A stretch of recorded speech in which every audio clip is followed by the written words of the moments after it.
I'm Dan Pashman, host of the Sporkful Food Podcast, and I'm excited to tell you about our new podcast, Deep Dish with Sola and Ham. Sola and Ham are chefs, YouTube stars, and a married couple. In each episode of Deep Dish, they deep dive into the surprising story behind a food, then see what it inspires them to cook up. The first episode starts off with 2 dead bodies and a trunk full of tamales. Listen to Deep Dish in the Sporkful's feed, wherever you get your podcasts. Hey everyone, it's Ted from Consumer Cellular, the guy in the orange sweater, and this is your wake-up call. If you're paying too much for wireless service, you don't have to keep having that nightmare. Consumer Cellular has the same fast, reliable coverage as the leading carriers for up to half the cost. So why keep spending more than you have to? Seriously, wake up and call 1-888-FREEDOM or visit consumercellular.com. Savings based on cost of Consumer Cellular single line 1, 5, and 10 gig data plans with unlimited talk and text compared to lowest cost single line postpaid unlimited talk, text, and data plans offered by T-Mobile and Verizon January 2024. For exclusive podcasts and more, sign up at patreon.com/partnersincrimemedia. I'm Rebecca Lavoie, and this is Crime Writers On.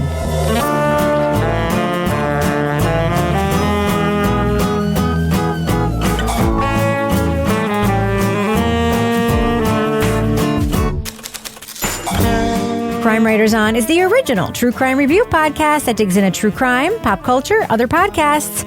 And on this episode, a man accused of murdering his wife escapes custody and flees to Ireland. After being captured years later, he escapes again. We're talking about the podcast Runaway Joe from RTÉ.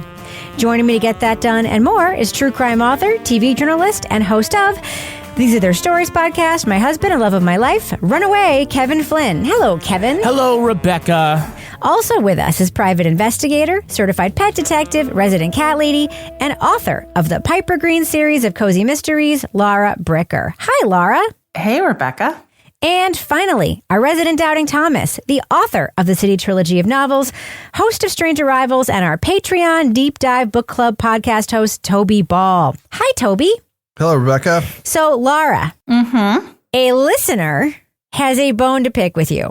Uh-oh. Last week's cat of the week. Oh, I know. I messed up. No, you didn't. She's like very funny. I think it's very funny. Kevin, you remember last week's cat of the week? Yes. When it was a cat that was alive, but then there were 2 dead cats too. We gave Laura shit. Yeah. Oh, no. Oh, I have a different correction on the cat of the week then. Okay. Oh. What's this gripe? No. Okay. So a listener, Laura Bricker, last week you had a cat that was alive and 15. And then you reminded us of this listener's 2 dead cats. Yes. Well, this listener sent me a note today and said, I just want to let you know, I only sent Laura my 1 living cat. I didn't. And I was like, yeah, then Laura ruined it. I did. I was trying to be nostalgic. That's all. I know.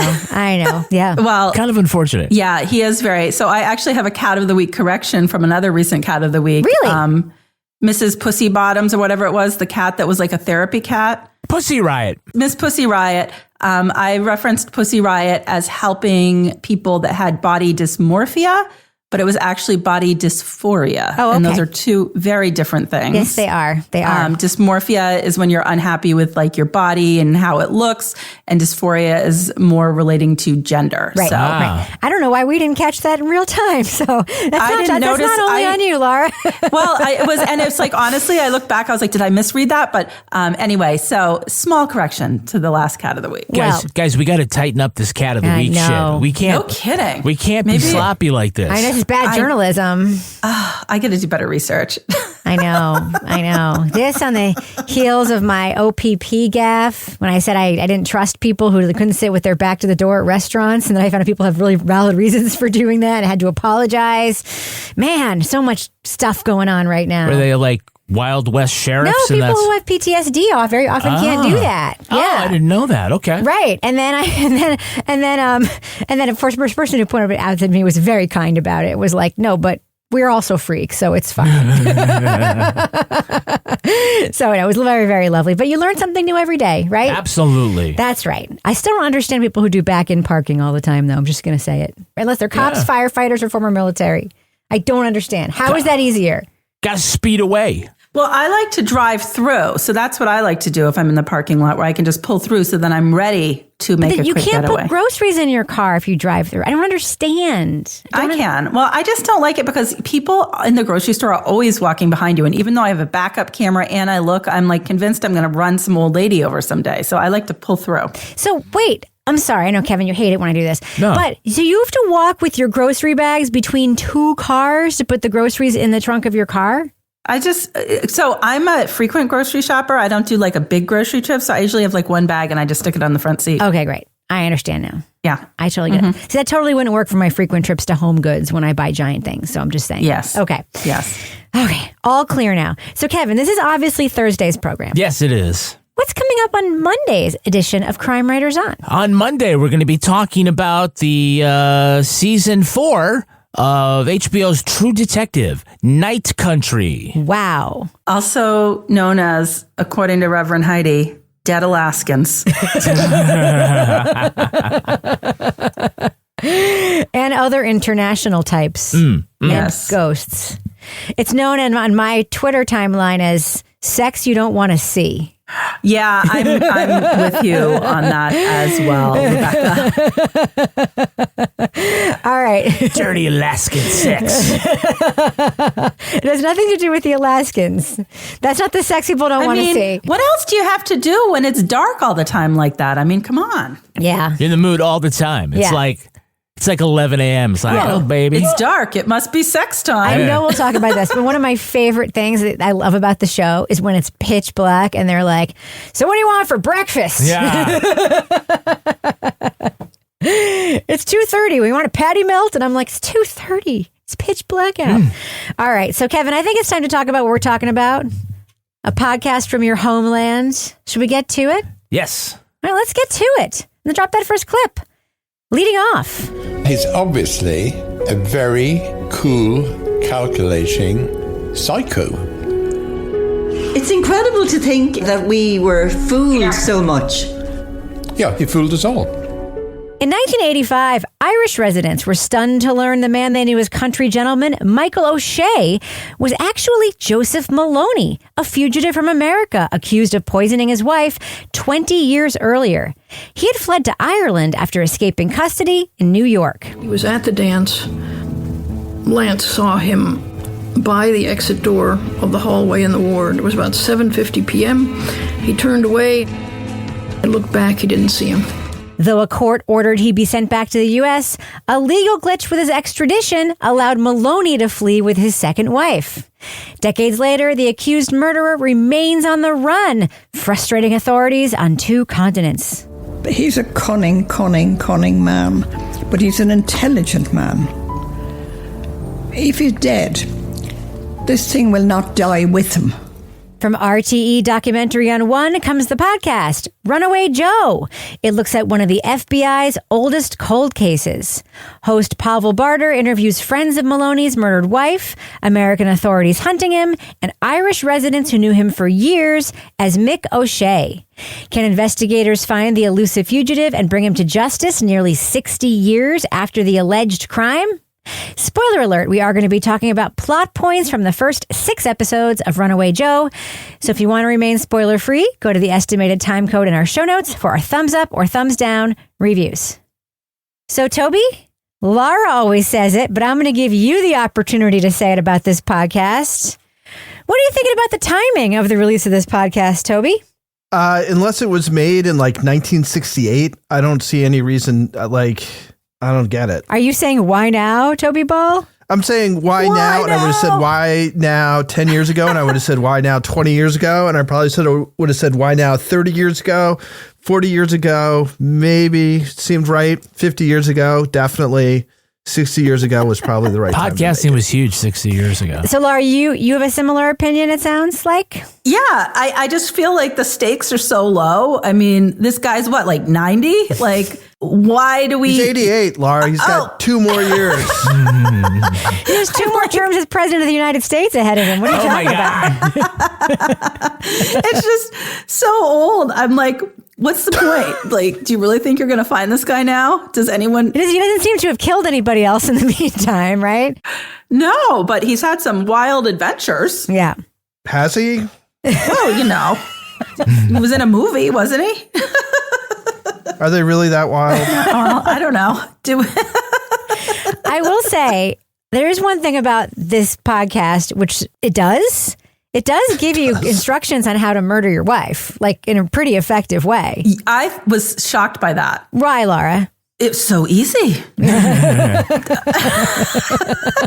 The method of poisoning, the wood alcohol, and how they lay out this description of like, and we mix the wood alcohol in like a Manhattan, and you won't even taste it in there. And then boom, that's the end of it. Now, so Kevin, like Toby's, your first note also reminds me of something that Laura Bricker would typically say about a podcast, and it has to do with the style of the show. Yeah, I mean, I like the way the story's told. It's kind of measured, but also thorough. I mean, there's something I dare say seems soothing to me. So Laura likes to talk about that sometimes. The soundscape and the narration seem very smooth. And I like the way that Pavel is, talking with these people, doing these interviews. It's not breathless. It's not like high strung and high energy, but it's very interesting to me. I think the whole tale about his backstory as Joe and then his life as Mick, it's so unusual. I'm drawn in by it, but I think I might be alone in that. So you did find Maloney's story to be interesting. Yeah, let's break it up and talk about like his life in America leading up to the murder and his childhood friend had all sorts of like really interesting anecdotes about him. I never knew him to go wild with rage and that sort of thing. Did he have a nickname? There were some that called him Crazy Joe.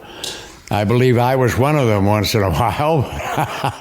And his eventual marriage to June. Also, I thought that they put this together pretty well. I mean, it's hard finding somebody to comment on a crime from 20 years ago. I mean, find somebody from 60 years ago is pretty extraordinary, I think. But again, the way that he committed the crime and then the way he escaped, that alone I thought was pretty cinematic. Yeah. I like that. And then the fact that like you can somehow like stow away on a ship, grab a birth certificate at some unsuspecting town hall, and then show up and saying like, hey, I'm new to Ireland. I'm interested in explosives. And then eventually you end up having a manor house and people working for you and like special horses that you like. That is just incredible to me how that happened. Yeah. Especially when a guy shows up in 1970s Ireland and says, I'm interested in explosives, and nobody thinks he's in the IRA. Well, apparently people did think he was in the IRA, which is why like they were interested in like following him around on film sets, aside from the fact that they knew he was a fugitive, right? Yeah, there is. Yeah. No, I agree with Kevin. I mean, it was just fascinating the way that like he has this land that's like in the way of where like a shopping center is going to be built. It reminds me of like when our Hannaford was built in Exeter, there was this guy that had the little like auto clinic and he refused to move. He was like, they must give me $1 million. And like Hannaford's got built and there was this teeny tiny little garage in the parking lot because they just built around him. So in this case, they give him the money and this garage that he has is literally in the way of this. And that's how he is able to purchase this large country estate. And holy shit, I went on their website and looked at pictures of it. It was nice. Yeah. Like it wasn't like... It's not a janky country estate. It's a fancy Yeah, country. it was like a Downton Abbey sort of thing going on. I was like, ooh. But it was crazy. You're like, here's this guy who just manages to just keep weaseling his way into things. When he does get caught, he just moves on to the next thing. Well, it just feels like he just lucked out, right? I mean, that stuff happens all the time. All the time, Toby. That's why I'm living in a manor house. But it is. But it's like if you happen to have a piece of property that somebody really needs to finish this huge thing, like you just talked about, it happened in your town. I mean, it happens all the time. Like he totally lucked out, got all this money, and that kind of led to everything else. But I guess I just find it crazy that he was able to actually acquire property. Me too. Well, that is the when one he thing. like takes off with nothing in a ship and like recreates himself, and then he's like working on the waterfront and all this and now he's like a property owner. He's like Kate Winslet in Titanic, like completely changed who he was and ended up being fine. Yeah. Yeah. I didn't see Titanic, so I can't comment. Of course. Jesus Christ. I'm stunned. The one movie that literally everyone has seen. Suffering Christ on the cross. Desire. Go ahead. I think we should Please change the move on. topic and talk about that. So, Toby, Kevin described Pavel's style as being not breathless. There is one breathless moment, Kevin. I just want to point it out to you. Yeah. The podcast, I think, could have used more of this. I think it's the end of episode 4 in the coming up. In our next episode. Tim, you won't believe this. I've just been speaking to one of Joe Maloney's children. But that's not actually in the episode. Like, that's just in the coming up. Very strange. Anyway, so Toby, this is a very measured, straight, journalistic podcast. I would think you would appreciate that kind of measured, straight, journalistic, not flashy podcast. That's your style of storytelling. Yeah, like that's not the issue here. Like, I think it's good journalism and I like the host and would love to hear them do a program about something that's interesting. Is it like a run of the mill story? No. But to me, it just wasn't that outlandish at any time. It doesn't seem like it's really going to go anywhere. Even if it succeeds beyond anybody's wildest dreams and they actually find this 88-year-old guy living I mean, what are they going to do? Like, I accuse you of something that happened 60 years ago and you're going to have to, I don't understand what the end game is. And I don't understand how this story percolated up from like the mass of stories that are out there as something they felt like they had to make and sort of have it be like, we want, get in touch with us with your tips. Or if you know anything about this, it's like, why? Like, I don't understand at this date, like why this is a big deal. So anyway, I think I put in a note somewhere where I don't think I can remember like this much good journalism and good writing and good hosting and stuff has been kind of applied to a story that, I mean, it's okay, I guess, but it just seems like it's such a small story and not small in a way that's interesting, just small in a way that, a couple things happen over the course of 60 odd years. And then you're just talking about whether he met Pierce Brosnan. Oh, you weren't impressed with that? He's one of Ireland's biggest celebrities, Toby. Yeah, but I'm sure he's met tons of people. He didn't meet Bono. He's a super laid back guy. He's like the kind of guy who just, Yeah. I mean, I will say, I do think the style, like that Kevin was talking about, like the thorough style and the storytelling, for me, it did kind of lose me because I just was like, it just kind of starts to blend together after a while because there wasn't like a structure of like beginning, middle, and end where it was just like this ongoing thing. And they're like, and we're recording this in live time. And if you have information, call it, like reach out. And so I felt like there was sort of a bit of a rambling type of narrative that at times I wish had been a little bit more structured to keep the story focused for me, if that makes sense. And there's a ton of stuff going on in Ireland at this point, right? I mean, it's not like they have to search hard to find a compelling story. They're all over the place. Well, I think probably the most compelling story is the daughter who didn't know she was his daughter. Yeah. I'm not going to knock them for like what story they chose out of a whole, panoply of potential things to talk about. I mean, if you wanted to like go in and do a quote unquote true crime podcast, what ways could you do it? The Irish serial killer, or would you, which actually, I think they did do that, the whole guy throwing people on the train. But I just because the stakes may seem low, to me doesn't mean that it's not an interesting story or one worth exploring. And I do think that this whole idea, I mean, because it is a live investigation, that things do keep coming in. And like, that's what the whole episode 6 was, is they sort of explore, like the new things that they're discovering, like all the new podcasts you can discover at Patreon. Wow. What a transition to the business section, Kevin. Patreon.com/Partners in Crime Media. Get exclusive stuff like the Crime Writers On After show. You can get Laura Bricker's Leave It to Bricker podcast, in which Laura, the last episode, explores the diaper spa. Laura, I heard update that the town rejected the license for the diaper spa. So adults who want to wear diapers all weekend at a B&B have to go somewhere else. It's somebody's house in an HOA neighborhood. And one of our listeners in our Facebook group lives a couple doors down from the house where the diaper spa was trying to be opened. That was an incredible coincidence. I know. I had so many questions for her. It was incredible. So there was an update, yes. And their meeting where they turned it down happened on Valentine's Day of all days. I mean, How poetic. We have Toby Ball's Deep Dive Book Club podcast. We also have our advice show, Married with Podcast. So good. Rebecca and I answered a question from a listener who can't have an O. An O. And so Rebecca had some ideas about that. Yeah. Oh, I'm going to listen to that episode. No, Yeah. I don't know. I'm just curious what Rebecca told her.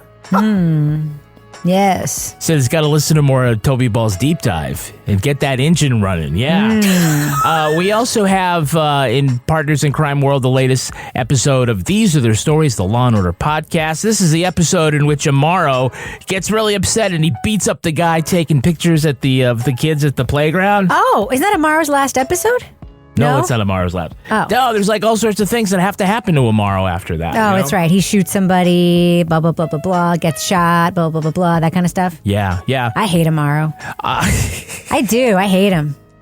We have an Amazon storefront where you can see some of our favorite things. Rebecca, what are this week's CWO Amazon recommendations? I would say I get a Solo Stove Yukon outdoor fireplace.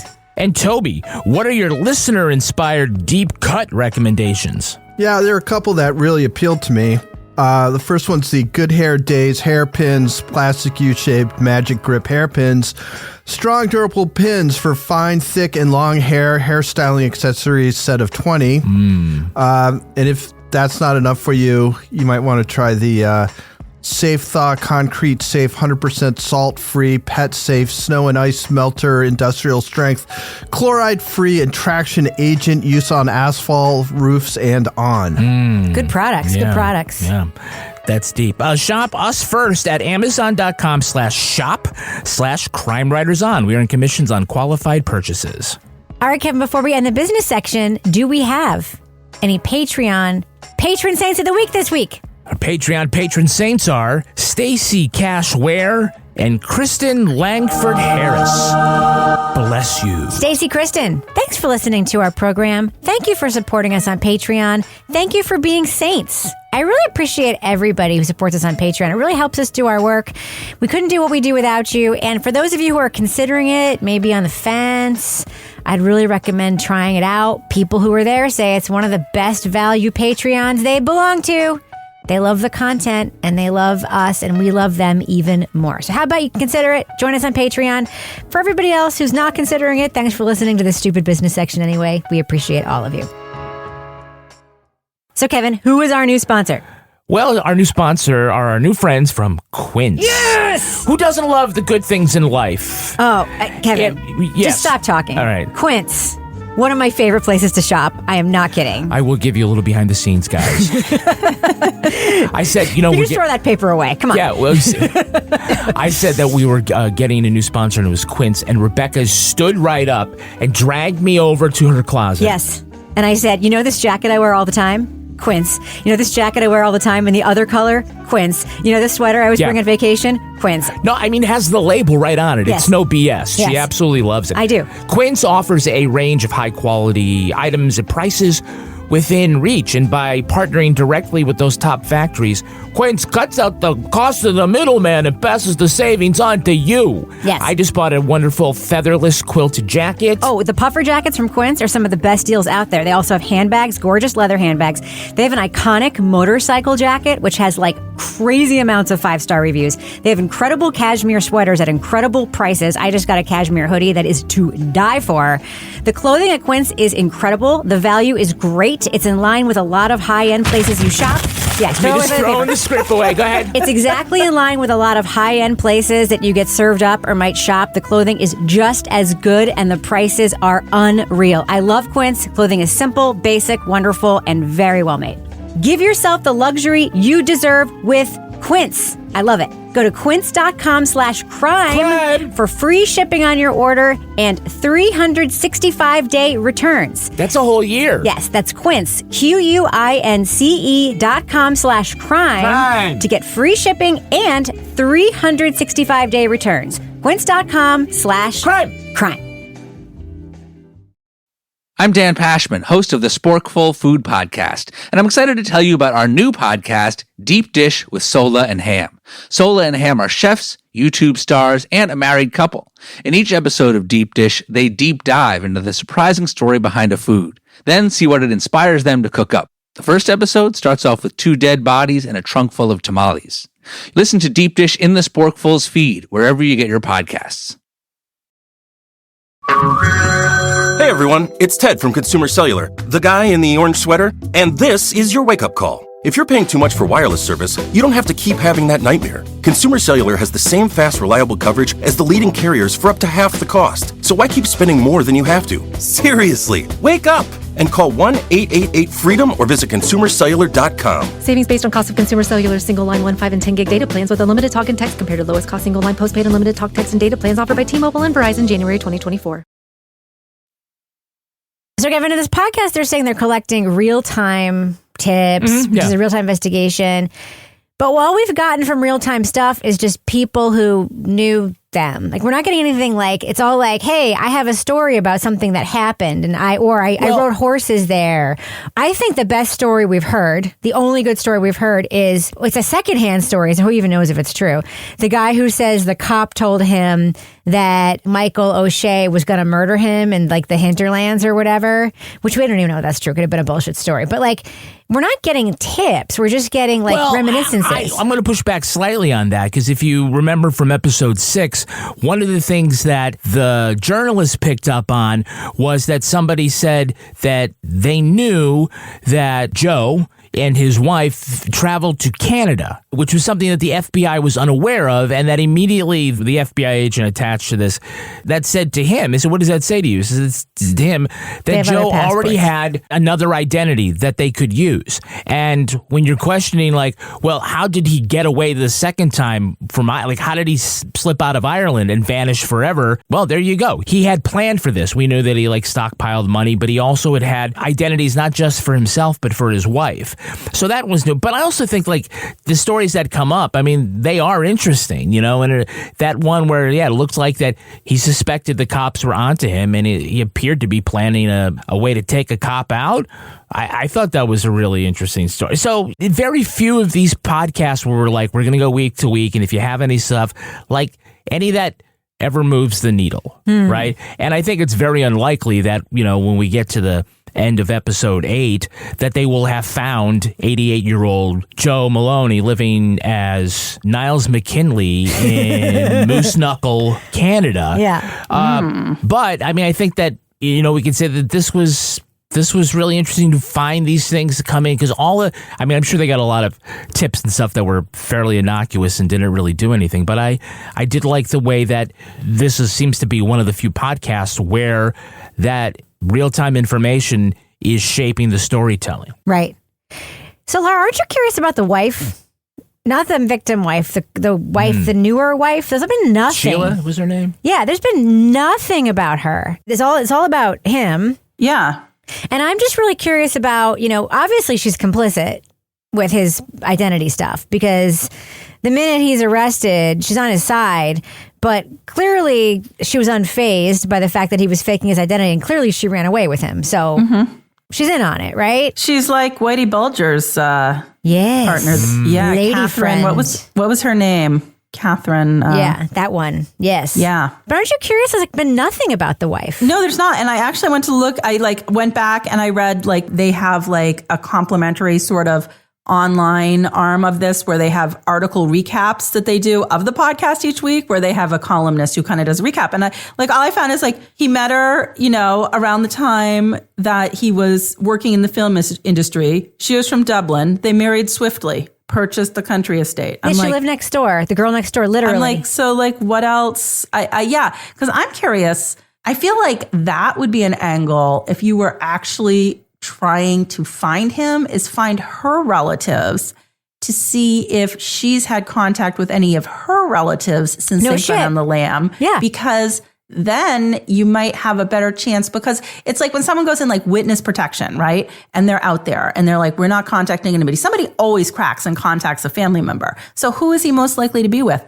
Sheila Chandler. So that would be where I would focus my efforts. Yeah, because she gave up her whole life to follow him around. So she's probably reached out to some. I mean, that would be, I don't understand that either. That was a big question that I had. Meanwhile, things that seem like less important, sort of get a lot of attention in the podcast, right, Toby? Yeah. It's like big parties they have and people going and riding their horses, which accompanied with a neigh. Hey, can you talk about the soundscape, Toby? Because you have an interesting note about that as well. Well, there's Foley, but it's almost like it's obligatory. It's like, and he had horses, and then there's a neigh, or like, he has a car, vroom, vroom. Michael used to travel the locality on horseback and give the impression of a skilled horseman before the horse would run off at him. It feels like they had some kind of algorithm where, like, if certain words popped up, they'd have to make a little noise afterwards. It did lead me to wonder, like, do the producers of these podcasts, like, listen to podcasts that don't have a lot of Foley, and they'll hear, like, he went in the door, and if you don't hear the door creaking, they're like, oh, that was a missed opportunity. Like, oh, they totally fucked that up by not putting in a door squeak. They said cow. Where's the moo? Yeah, where's the moo? I don't hear any moos or a little cowbell ringing.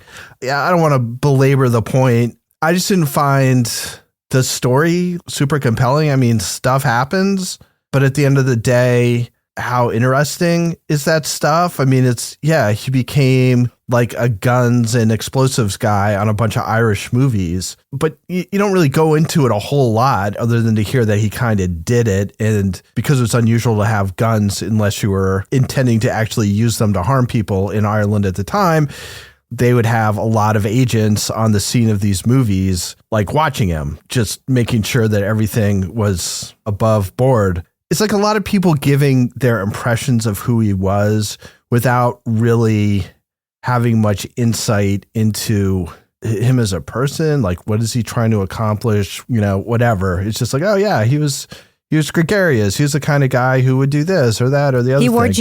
He wore jeans. He was tall. He was 6'3" and a ginger. He wasn't classically good looking, but he had a magnetism. One of my favorite details that's so funny to me was when this is not a knock on the producers, because this kind of shit, I would do it completely if I lived in Ireland and I was making a podcast. But at one point, they recreate an FBI report and they say he weighed a certain amount of stone, but they do it in an American accent.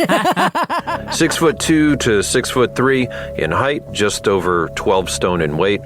Slender build, red hair, blue eyes, light complexion. And then later when they say he weighed 170 pounds and they were like, or 12 stone. And I was like, oh man, they need to go back and I'm doing the math. I'm like, okay, so that would be 14. I don't know. I mean, again, it's not like this podcast sucks. The reporting is good and the hosting is good and the writing is good, but it's just like, in the end, it's just like, does the story merit this amount of work and this quality of product?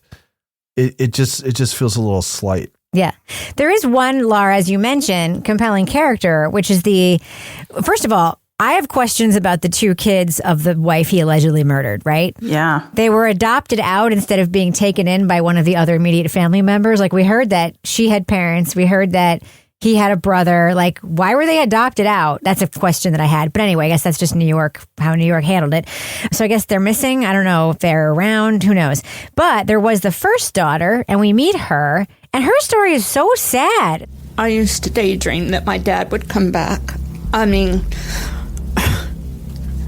I'm sorry. I'm 66 years old almost, and I'm still wanting to see my dad. I'm sorry. That could have been like an angle through which to tell this story that probably would have been maybe a little more emotionally connective. I don't know. What did you think about her story? Yeah, I think if it had been like maybe her quest to find her father, and that is the window that we get into his story, because I think that was that like episode 5 when we heard her story? And I was like, Ancestry.com. So she grows up with this like horribly abusive stepfather, and then she's in the hospital, hears like a different last name when someone's talking about her, asks her mother. Her mother's like, yes, your real father is Joseph Maloney or whatever. And so now, because she's been in this like horrible abusive childhood, now she's daydreaming about her real father, who's going to be like, in her mind, the fantasy father, who is what she has never had. But honestly, he's not much better. And, she runs away. We hear her going through efforts to call all of the people in the phone book with the same last name. her mother, like showing her newspaper clippings, trying to be like, look, your real dad is not good. He killed his first wife. But she's still. So what would be interesting, okay, again, I'm going to tell you how they should have investigated it, is if she uploads her DNA into like a database and finds her siblings, the children from the first marriage, that way. So, Kevin, isn't it sad that she's 66 and she's still looking for her dad? That broke my heart when she said that. Yeah, absolutely. And just the lifelong desire to know yourself and in that way know who your father was. You can understand why she would daydream and long for a father, even though she knows that he's wanted for murder, because in a way still, it's better than the life that she's living. Yeah. And, but the idea like she finally connected with her uncle and that they remained close, I mean, I think was kind of satisfying. But yeah, all over, I found that to be really sad. Yeah. What kind of measure of justice do you think an 88-year-old man who's probably, there's a good chance he's no longer alive. Yeah, we don't know. What kind of, we hear from this district attorney the entire show who's still like working this case ostensibly, like, or thinking about this case. And, it's still an open case. What kind of resources do you think should be being put into this investigation? Well, I think we can tell that there are very few resources and, probably if not for RTÉ asking questions, that nobody would be dusting off any of these files or talking about it or thinking about this guy at all. There's a good chance that he's probably dead. But I think just because it happened a long time ago and it was a cold case, and that if you were to capture him and extradite him to the U.S. again, assuming he's overseas, that it's not worth doing because of his age. 2 people lost their mother by his hand.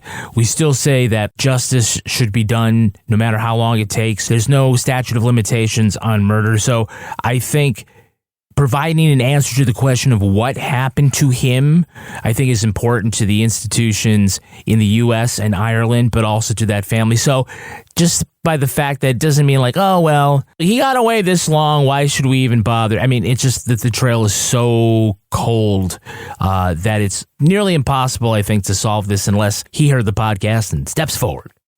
I'm Dan Pashman, host of the Sporkful Food Podcast, and I'm excited to tell you about our new podcast, Deep Dish with Sola and Ham. Sola and Ham are chefs, YouTube stars, and a married couple. In each episode of Deep Dish, they deep dive into the surprising story behind a food, then see what it inspires them to cook up. The first episode starts off with 2 dead bodies and a trunk full of tamales. Listen to Deep Dish in the Sporkful's feed, wherever you get your podcasts. Hello, America. It's Ted from Consumer Cellular, the guy in the orange sweater, and this is your wake-up call. If you don't have Consumer Cellular yet, now is the perfect time to switch and save. For a limited time, new customers can get wireless service for as low as $15 a month for your first year. Yep, the same exact nationwide coverage as the leading carriers for $15 a month for an entire year. What are you waiting for? Call 1-888-FREEDOM or visit consumercellular.com and use code RADIO15. See consumercellular.com/firstyear15 for promotional details. The Angie's List you know and trust is now Angie, and we're so much more than just a list. We still connect you with top local pros and show you ratings and reviews, but now we also let you compare upfront prices on hundreds of projects and book a service instantly. We can even handle the rest of your project from start to finish. So remember, Angie's List is now Angie, and we're here to get your job done right. Get started at Angie.com. That's ANGI, or download the app today. Okay, let's let our listeners know. Should they check out the podcast? Runaway Joe. Laura Bricker, what do you think? Thumbs up or thumbs down for Runaway Joe? I'm inclined to go thumbs sideways, but I'm going to go thumbs mildly up. Because the thing is, this is an exhaustive project. They have found people from not just a few decades, but people from like over half a century ago to talk about this guy. And that's a lot of legwork, and that's a lot of, shoe leather journalism reporting to find the people. My mild, why I'm kind of wavering is that I just don't know if the payoff for all of that is going to be a conclusion that is going to be satisfying, or if we're just along for the journey of re-examining this old case. So I think, the reporting is really interesting for me. I think my criticism of it is that because it was told sort of in a week-to-week format, sort of as an ongoing live story, narratively, it wasn't structured in a way that had me like waiting as much for what was going to happen next, because it was just sort of an ongoing investigation. And that was, for me, something that I struggled with. So mild thumbs up. Toy Ball, what do you think? Thumbs up or thumbs down for Runaway Joe? I guess I'm a thumb sideways. I just don't know if there's enough story to carry this, but the reporting's good. I like the host. The writing's good. Like everything is good about this, including the horse noises. Nay. Nay. You know, again, it just feels like the story is a little slight to carry an 8-part podcast. And I don't have a whole lot of faith that it's going to conclude in a super satisfying way. So anyway, thumb sideways. Kevin Flynn. I'm going thumbs up. I got to say, first of all, between Ireland and Rochester, I mean, there is a cornucopia of accents in this one. Fantastic. Listen, I agree that, the stakes might seem kind of low because this is such a cold case, but I found the way that it's told to be very interesting. I'm totally in with the storytelling about the life of Joe Maloney on the run as Mick O'Shea. I mean, we always say that endings are important. We don't think that maybe the law enforcement case will be wrapped up by episode 8, but if they can meet the challenge of ending this narrative in a satisfying way, I think it'd be, a real success. I suggest people listen to it. Thumbs up. I have never been a harder thumb sideways in the entire 10 years we've made this podcast, because how can you be I'm a hard thumb sideways because this is a great example of a competent team, like just making a podcast I didn't like, right? I like the sound. I like the hosts. The writing is fine. The writing is good. Aesthetically fine. But I really didn't like the podcast. So I'm hard sideways, right? Doesn't that count? That's I'm a strong thumb sideways. Mm-hmm. So I'll say this. Yes, somebody was murdered, and I'm not saying that that's not important, and I don't want to sound callous in that way.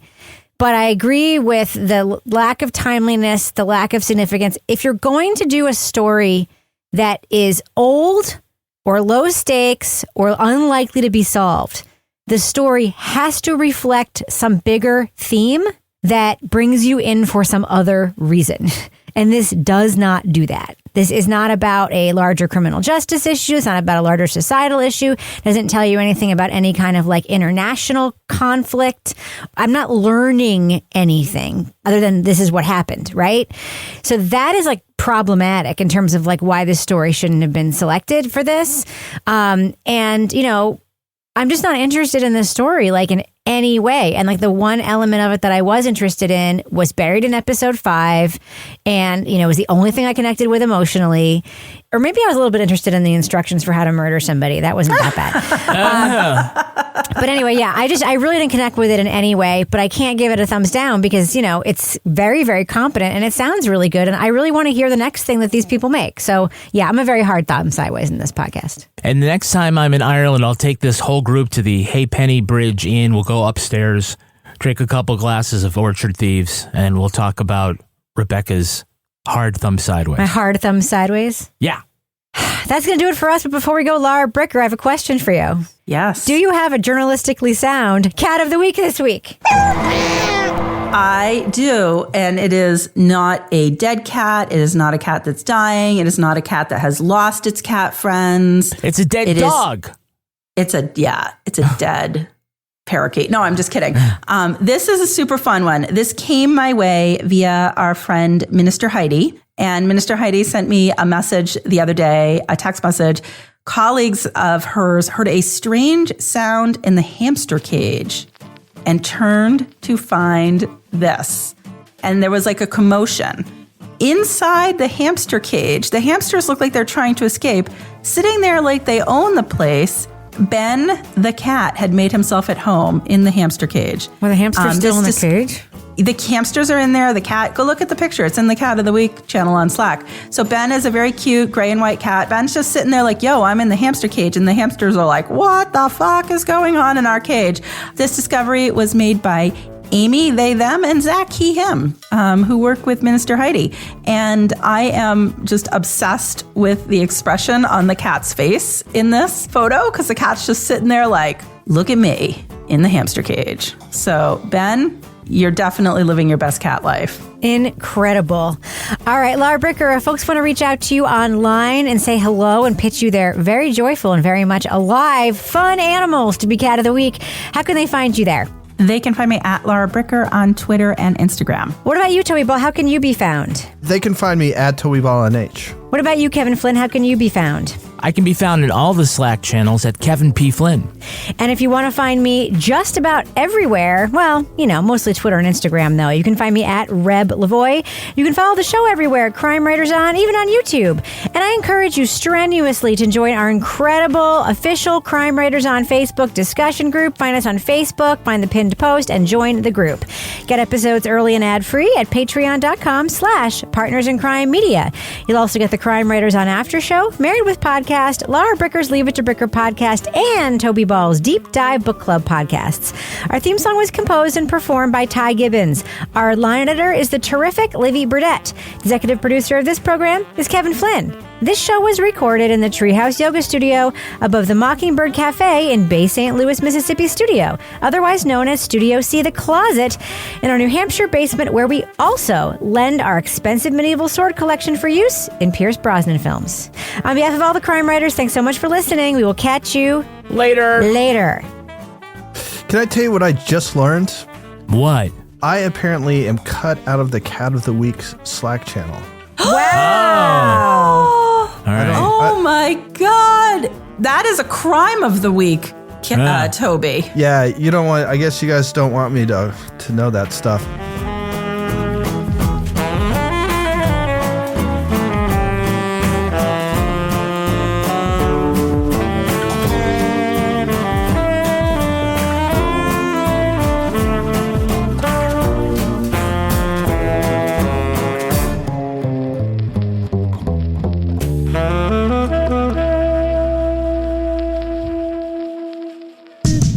In crime media. With my busy life, I use Shipt same-day delivery to keep up. When I need a jar of extra creamy peanut butter delivered, I know my personal shopper Amber will come through. And if it's not on the shelf, she asks them to check the back. Shipt, delight in every delivery. Learn more at Shipt.com.